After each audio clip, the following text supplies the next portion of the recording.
Di awal film ada seorang gadis yang sedang menatap jendela kamarnya. Dia adalah Mia, gadis pemalu yang tinggal di kota San Francisco. Sejak kedua orang tuanya bercerai, hak asuh Mia jatuh ke tangan ibunya.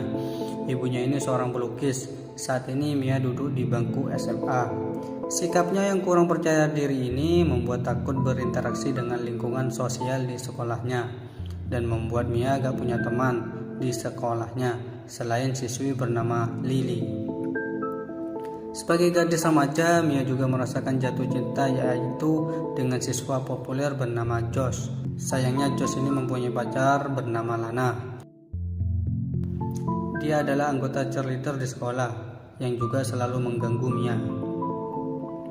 Tak lama sekolah Mia sedang mengadakan kompetisi debat dengan tema seragam sekolah. Dalam kompetisi ini, lawan debat Mia adalah Josh. Josh berpendapat bahwa seharusnya di sekolah ada aturan menggunakan seragam casual. Pendapat Josh ini langsung disambut dengan sorakan serta dukungan dari semua murid. Lalu Mia maju untuk memberikan sanggalan. Respon semua murid balik menertawakannya. Sepulang sekolah, ibunya memberitahu kabar bahwa nenek dari pihak ayahnya telah tiba di San Francisco dan ingin bertemu dengan cucu semata wayangnya itu. Mia bingung kenapa tiba-tiba nenek ingin bertemu, padahal selama ini sang nenek tidak pernah menghubungi Mia dan ibunya. Akhirnya keesokan hari, saat pulang sekolah, Mia pergi ke alamat yang diberikan ibunya dan tiba di depan rumah mewah.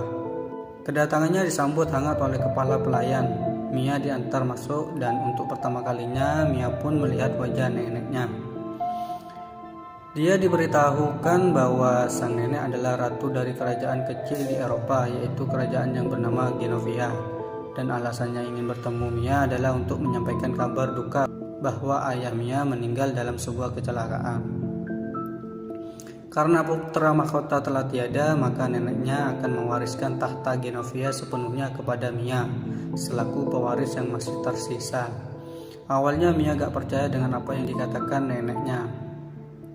Tapi melihat sikap si nenek yang begitu serius, dia pun sangat terkejut dan neneknya berjanji sebelum dibawa ke Genovia untuk memimpin kerajaannya akan mengajari cara bersikap layaknya seorang putri dan akan merubah penampilan Mia secantik mungkin. Tapi Mia yang belum siap akan hal tersebut, Mia menolak dan pergi. Tiba di rumah, Mia marah pada ibunya karena selama ini ibunya menyembunyikan kenyataan bahwa ia adalah keturunan bangsawan. Ibunya kemudian bilang setelah ia bercerai dengan ayah Mia, keduanya sepakat untuk membiarkan ia tinggal bersama ibunya agar Mia kecil bisa memiliki masa kanak-kanak yang normal.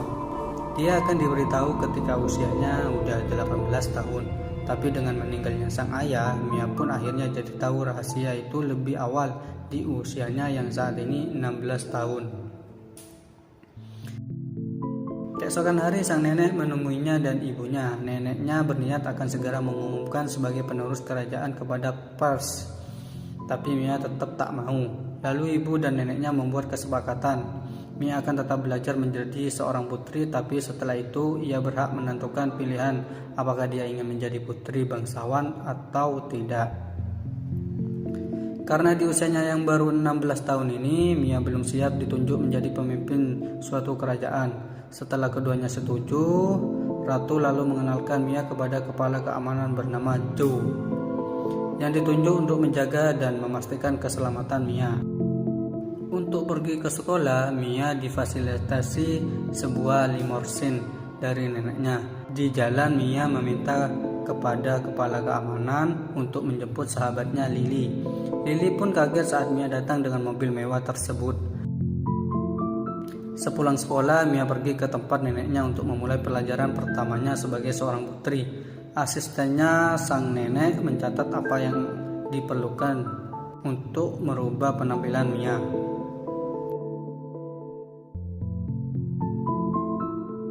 Dan mengajarkan cara bersikap yang harus dimiliki seorang putri. Sejak hari itu, setiap hari Mia datang belajar tentang sebuah etikat putri kerajaan. Belajar postur berjalan, cara duduk seorang putri, posisi badan saat di meja makan, sampai cara berdansa. Tak lama sang nenek memanggil penata rias dan gaya rambut untuk merubah total penampilan Mia yang sudah dicatatnya kemarin. Kacamata tebal Mia juga diganti dengan lensang kontak. Setelah makeover selesai, Mia terlihat jauh berbeda dari sebelumnya dan membuat nenek Mia terkesan dengan penampilan barunya yang cantik dengan rambut indahnya. Keesokan harinya saat berangkat sekolah, Michael, kakak Lily yang juga satu sekolah dengan mereka, terpana melihat kecantikan Mia, teman adik perempuannya itu. Namun Lily tidak begitu suka dengan penampilan Mia yang sekarang karena dia pikir Mia merubah penampilannya hanya untuk mendapatkan popularitas. Akhirnya Mia pun terpaksa memberitahu Lily bahwa ia adalah putri kerajaan dan meminta Lily merahasiakannya dari teman-teman yang lain.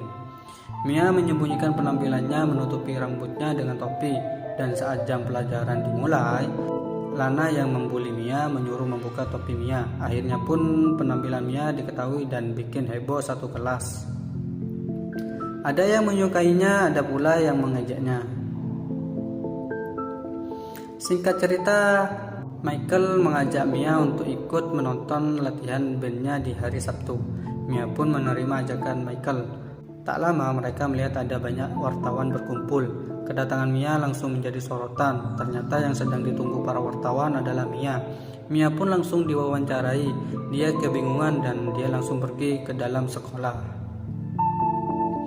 Nenek dan ibu Mia datang menemui Mia di sekolah untuk mencari tahu siapa orang yang sudah membocorkan rahasia tersebut. Tak lama kepala keamanan membawa Paulo masuk. Paulo mengaku bahwa yang telah mengatakan tentang Mia kepada media adalah dirinya. Dia melakukannya bukan untuk uang melainkan ketenaran. Paulo ingin semua tahu bahwa Mia bisa cantik seperti sekarang ini adalah karena polesannya. Singkat cerita, dalam acara makan malam, nenek Mia memperkenalkan sang cucu kepada beberapa bangsawan dari seluruh dunia. Awalnya makan malam berjalan baik, sampai gak sengaja Mia membakar lengan baju salah satu tamu. Dan juga ketika Mia mengambil buah anggur yang jatuh ke lantai, dia membuat tamu di sebelahnya tersandung hingga terjadi kekacauan.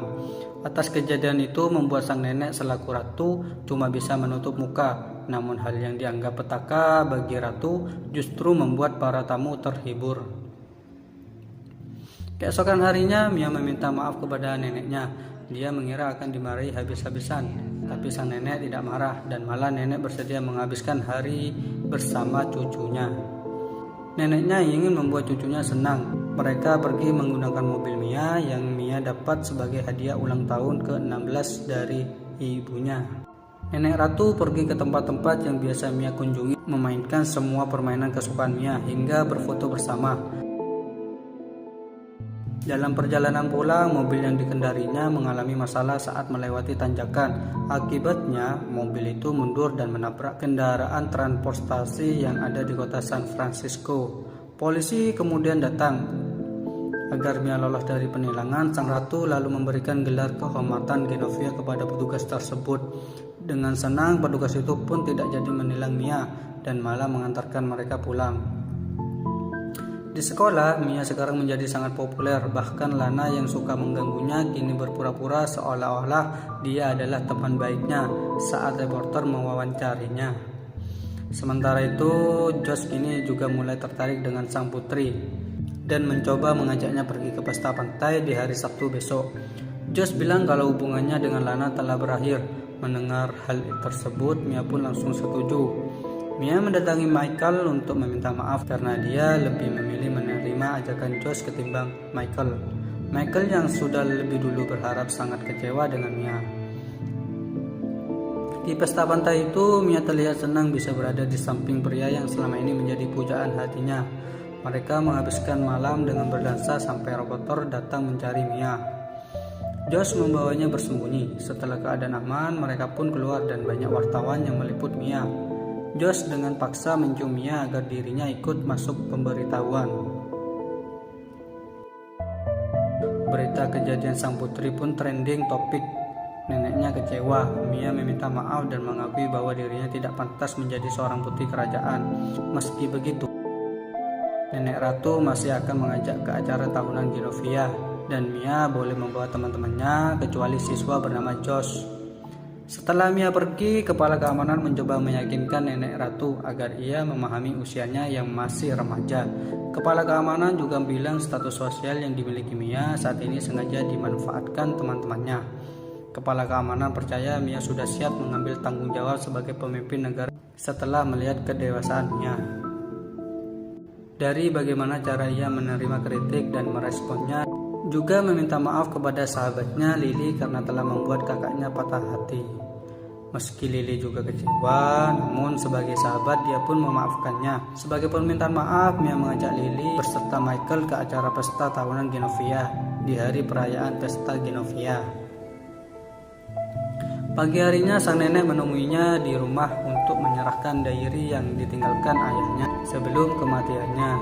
Diary itu merupakan hadiah ulang tahun yang ke-16. Neneknya juga bilang kalau dia akan tetap mengangkat Mia sebagai penerus kerajaan dan mengumumkannya kepada orang-orang pada acara tahunan Genovia nanti malam. Mia yang mendengar hal itu berniat pergi jauh karena dia takut mengecewakan rakyat Genovia nantinya karena tanggung jawab yang akan diserahkan neneknya seolah masih terlalu berat baginya. Sehingga Mia memutuskan buat pergi di saat acara tahunan itu berlangsung. Di saat lagi mengemasi barang-barang ke dalam tas, Mia menemukan sepucuk surat dari pemberian ayahnya, dan surat itu adalah surat yang dibuat ayahnya untuk Mia. Setelah membaca isi surat tersebut, Mia tersentuh oleh kata-kata sang ayah. Dia jadi tahu pentingnya sebuah keberanian. Akhirnya Mia memutuskan untuk menghadiri acara tahunan Genovia. Mia pergi dengan kondisi hujan lebat dengan mobilnya yang beratap terbuka. Sialnya Mia di tengah jalan mobilnya mogok. Ketika Mia mulai pasrah dan menyerah, kepala keamanan tiba diutus ratu untuk menjemput Mia. Di sisi lain di acara tersebut karena Mia gak terlihat datang, sang nenek ratu memutuskan akan mengumumkan penolakan Mia. Di saat pidatonya baru dimulai, Mia pun tiba dengan kondisi basah kuyup. Dia mencoba berpidato di depan seluruh tamu yang hadir. Dan seperti biasanya ketika berbicara di depan umum, Mia gugup. Tapi Mia berusaha mengingat kata-kata sang ayah dan membuatnya berhasil mengatasi rasa takutnya. Kata-kata yang diucapkan Mia terus lancar dan tak gugup hingga dia memberikan pidato yang menyentuh hati banyak orang. Dia pun secara resmi menerima gelarnya sebagai Putri Genovia, serta akan terus belajar dan berusaha agar bisa menjadi pemimpin yang baik bagi rakyatnya. Setelah dinobatkan sebagai Putri baru Genovia, Mia tampil mempesona dengan mahkota dan gaunnya. Mia kemudian mencari Michael untuk mengajaknya berdansa, hingga akhirnya Mia mendapatkan apa yang tidak ia dapatkan dari pria lain, yaitu sebuah ciuman romantis. Dan film pun selesai.